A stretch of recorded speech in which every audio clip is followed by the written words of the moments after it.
Seher açılır kapımda toz, cibimde söz. Küçenin daşında öğrendim adamısın ayar göz. Bir adım geri, iki adım irəli gedirəm.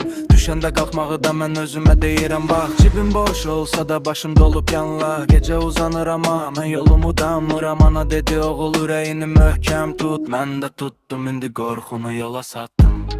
Derin su kimiyəm, səhdə sakit içimdə tufan var. Beni yıkan olmadı, yeni ayağa duran adam var. Ümit derya, ümit derya, ümit derya beni yapar. Ümit derya, ümit derya, Sahilim sen ol, kalbim yanar. ümit derya, ümit derya.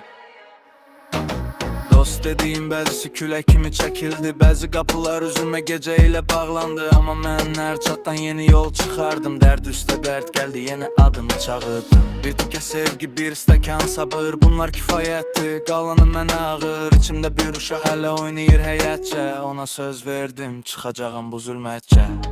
Derin su kimiyəm, səhdə sakit içimdə tufan var.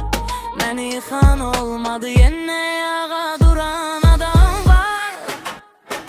Ümit derya, ümit derya, Ümit derya beni yapar. ümit derya, ümit derya. Sahilim sen ol, kalbim yanar.